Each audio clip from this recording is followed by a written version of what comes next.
welcome to Talk Nerdy to Me. I'm your host, Aubrey, and we are doing a special edition episode today, the Nerdy Knowledge episode, where we test a guest's nerdy knowledge. So today, we're going to do Doctor Who with our lovely floor director, Georgia. She's usually a fantastic floor director, but today we decided we'd have her on the couch to enlighten the masses about Doctor Who. I know everything about Doctor Who, anything you could ever know. See, there you go. That's why she's on the couch. Got it. And in a distant location, we have Adam, our answer master, who's just keeping track of Georgia's answers and kind of sharing it in illustration form. So, we have quite a few questions here for you today. You want to get started? I think I'm ready to get started. Okay. Yeah, I'm ready to blow your guys' mind with my knowledge. All right. So, our first question is, who is the Doctor? Well, he's a doctor. He went to med school for, 12 years. He got his degree, and he's out there saving lives for people. He's doing the Lord's work. Okay. And how, so he went to doctor school for 12 years? 12 years, yes. Does he have a specialty in his medical field? He's the special doctor as in the sense that he knows everything. That's why he has his own TV show, is because he's the doctor that everyone goes to when they have a doctor problem. So he's the doctor of all the things. He's the doctor of all of the things. Okay, cool. So doctor of all, that's a really important title, doctor of all the things. That's why he was in school for 12 years. 12 years, Yeah. Yeah. See, there you go. All right, so as a doctor, how does he get to all these places where he treats people for all these things? He flies around in a magical blue telephone booth called the TARDIS. And so with the TARDIS, what does that mean? The TARDIS? Yeah, what is TARDIS? TARDIS stands for Totally Awesome Radical Design Interstellar Spaceship. Okay, cool. Man, that sounds like everybody would want to have one of those. Yeah, I actually have one. It's parked out back. See? There you go. That's so cool. See, this is why she's on the couch, guys. She has her own TARDIS. My own TARDIS. Okay. So, how does the doctor get into restricted places? He uses his badge. His badge? Yeah, Okay, he has a badge? Cool. He has a doctor badge that, it's kind of like VIP, just oh, I'm the doctor. He flashes it. Okay. And he gets his way inside. So, what does this badge look like? Is it, blue or? No, it's gold. Okay. You kind of picture an old sheriff's badge, the star. But it says the doctor But of it everything? says the doctor of everything. Okay. The doctor of all of the things. Oh, of actually. all of the Yeah, things. so Okay. Got you there. So, that's how he gets into restricted places. Okay. So, how about, companions? Who is his first companion? His first companion was actually his dog, Fido. Okay. He started out from a young age. He always had Fido there with him since day one. Okay. They started doctoring on the other neighborhood kids. Wow. Yeah. So he started really young as a doctor. You gotta, if you're gonna be the doctor of all the things, you gotta start out young. When you're young. Yeah. So what did Fido look like? Was he a lab or? Oh no, he's the most basic polka dotted dog that you can picture. Like Spot. Yeah, kind of like Spot. Okay. Pretty generic, nothing fancy about him. Just generic dog. Just generic dog Fido. Okay. So, what about, is the doctor a human or, what does the doctor look like? Well, Doctor's actually an alien. Okay. But he takes on human form. Oh, see? So he's is that part of his profession or? I think he usually pulls the human form to be more interactive with humans. Okay. Because, if humans, they see an alien, they're going to They're freak like, out and not that you can't be my doctor. Yeah, they're not going to let that man operate on him. But, he looks like a nice fella. Okay. So just a really nice man. Yeah, just okay. He's usually pretty handsome. Okay. So since he's an alien, what kind of alien is he like? Where is he from? He's he's actually from this solar system called Galtron.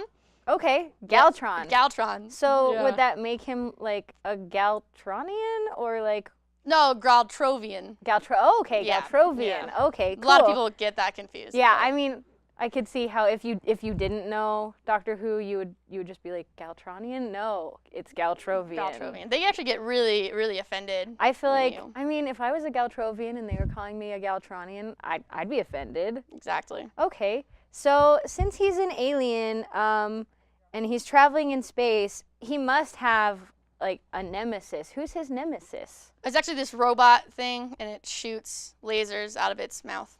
Out of its mouth? Okay. So is it like a big robot or a little robot? It's about a human-sized robot. Okay. Like an average-sized human. It kind of just rolls around on these wheels. It's not very mobile. Okay. But it does its best. And what is this robot? Does it have a name, or is it just like the wheelie robot? It's called a Dalek. A Dalek? Okay. Yeah. So does it come from, like, what's the name of it? Is it like a planet, or is it just like, it's just a robot that shows up? It's just a robot that shows up. Okay. Doctor Who's main mission also, besides saving humans, is to sort of try to figure out where this Dalek robot just came from. It kind of just morphed into being one day, and so he's like trying to figure out where the Dalek. Yeah, so he's not only a doctor, but he's also a detective. So he's trying like, to figure out where that he's like came from. House MD and Sherlock Holmes. I mean, yeah, but on crack. So he's like that much he's elevated. like that much better. Yeah. Okay. So what about the doctor's name? What's his name? His name is John. John? Okay. Does he have a last name? Who, obviously. John Doctor Who? Okay. John okay. Who. That makes sense. Yeah. All right. So John Who is his name. Yes, correct. All right. What about Cybermen? I know he meets up with them. What are the Cybermen? The Cybermen, I mean, basically exactly what it sounds like. They're men, but they're cyber, so they're on the internet a lot. So they're like just your average guys that hang out on the internet They're basically all day? the creepy men that they warn you about on like all those TV shows, like don't make friends online. That's the Cybermen. They're the don't make friends online guy. Okay, so is the doctor just like going in and cutting them off, being like, hey, these guys are bad, don't talk to them? No, he's actually, because he's a doctor, and so he knows he's how to save people, he also knows how to give people like diseases and stuff. So he goes by and he kills off all the Cybermen by like either amputating safely their arm, or engineering a like bio warfare kind of thing to take out the Cybermen. Yeah. All right. And what about weeping angels? What happens if you look at them? You die. You die? You die if you look at a weeping angel. Oh man. So it's like super serious. Those are like bad things. They're like worse than Medusa. So you look at Medusa and you turn to stone. Okay. With the weeping angels, you look at it, it's instant death. You're done. That's just like the end of your life. There's absolutely no redemption for that. Okay. So just, man, that'd be really... That's why they're weeping, because every time they look at someone, they die. And so like they just never have any friends? They never have any friends. They never have any lovers. They can't look at anyone. They don't get to make that connection. That'd be such a sad life. I wouldn't want to be a weeping angel. That's why they're weeping. Come on. Okay. So what is the silence? Like what is that? The silence is that awkward moment when Doctor Who, like he accidentally diagnoses someone wrong, because he makes mistakes. Right. So the silence is when he makes that mistake, and it's kind of just awkward, like. Yeah. Like, oh man, sorry. It's the silence. I thought that you had a bad cold, but it turns out you have like cancer. Yeah, exactly. Okay. It's that awkward moment in between. Oh, that's super awkward. Okay. So, what is the iconic saying about entering the TARDIS? Like, what do people say when they go into the TARDIS? They say it's a lot bigger than it looks like on the outside. Okay, cool. So it's like a tiny looking thing on the outside, and then on the inside it's like this giant house. He put some spell on it.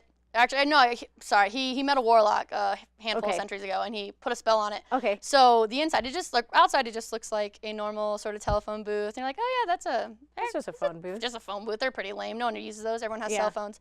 But then you go inside, and it's actually like an entire city. Oh, see, that's cool. So like city in a box. City in a box. That's great. All right. So what is it called when the doctor changes? Because I know he looks different all the time. So what is that? It's called a transformation. Okay. Pretty straightforward. Transformation. Yeah. I mean, if you're a doctor, you don't want to confuse everyone with all your scientific words. Yeah, he likes to keep it simple. He likes to put on a different face every once in a while to kind of keep it hip, keep it fresh. Okay. So that's why in Doctor Who he does the transformation. It's just because he's like, I'm getting tired of this face. Exactly. I need a new face. Like if I could change my face, I probably wouldn't because, but it's your face. He gets a little bored of it. He wants to, or, if he makes a mistake as a doctor, like he accidentally kills someone. Like when the silence happens. Or when they look at a weeping angel, he just changes his face. After the silence, he changes completely and just goes, I'm out. And then I have to be a different doctor now because people know that I didn't diagnose this right. Okay, so he does his transformation when he gets the silence for diagnosing things wrong and just when he's bored. Yeah. Okay. Just for funsies. So one of the doctor, like his fashion choices, at one point he had a really long multicolored scarf. Like what was that about? Like why did he have a multicolored scarf instead of just like one color of a scarf? It's called peacocking. Okay. It's a method that the doctor uses to pick up women. Okay, so that's how he picks up his companions. Because when you have a multicolored scarf, someone's gonna approach you and be like, "Hey, what's up with that scarf, man?" And that's how he They're sinks like, them. why do you have so many colors in your scarf? Because usually you only, like scarf has like a pattern or something. Yeah. And okay, all right, cool. So has the doctor ever been married? He has. He has. Yes. Okay, cool. How many? Has he just been married like one time? He's only been married once. Once? He Okay. is a one-woman type of guy. Oh, what a good guy. Because like that's, you hear things about doctors sometimes. Oh yeah, that's why he changes his face.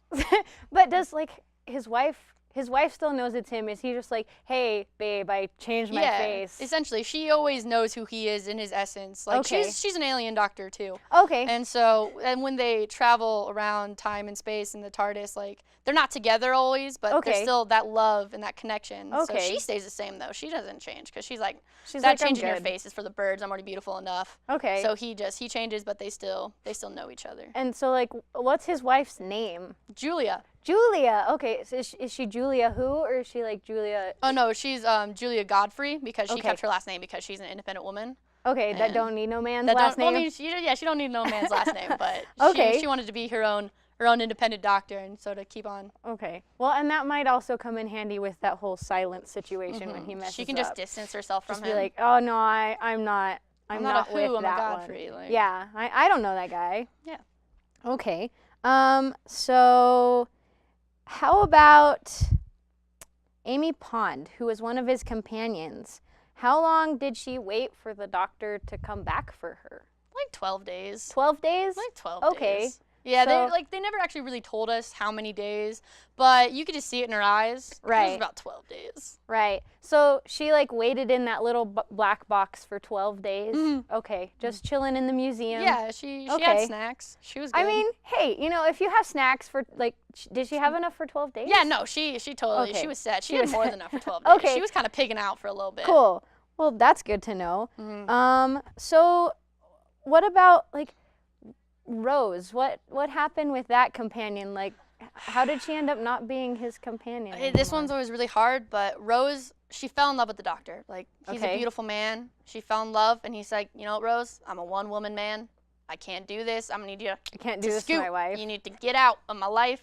Get out of my TARDIS. Okay. You're not allowed here anymore. Okay. Yeah, it's kind of devastating. Oh, that is. 'Cause I was a big fan of Rose. Yeah, everybody loves Rose. She was so cute. She's so great. Okay. What about adipose? What is adipose? Adipose. It's a snack that the doctor eats to regain health. To regain health? Yeah. Okay. It's kind of like the Greek gods. They have like the nectar and ambrosia. It's adipose for Doctor Who. So it's like an alien ambrosia for like his kind of people? Okay, cool. So what about psychic paper? Psychic paper. You've heard of, Voldemort, and he put himself in the diary. That's what kind of what psychic paper is. You write it down, it talks to you, tells you the future, stuff like that. Okay, so psychic paper is like, it tells the doctor the future and stuff? You just like, he has conversations with it? He asks the paper. He says he right down, be like, yo, paper, what up? It's John Who. What is gonna happen? Like, is someone gonna look at the Weeping Angels tonight? And are they gonna die? Yeah, exactly. Or well, I like, mean, if they look at the Weeping Angels, well, they're gonna die. But yeah, it'll tell them what's gonna happen. So like, does he use that to avoid the awkward silence situations? No, he loves the awkward silent situations because it gives him a chance to transform. But he's not allowed to use the paper to actually stop an event. He's just allowed to use it to sort of be like, whoa, that's going to suck in 12 minutes. Yeah, like, I see this coming, but I shouldn't change the timeline. But he can't change the timeline because wormholes and stuff. Oh, okay. Well, thanks for watching with us, guys. This has been a really great episode. This is Georgia, our informer about Doctor Who. We hope you've all been enlightened. Check us out on Facebook, and we'll see you next time.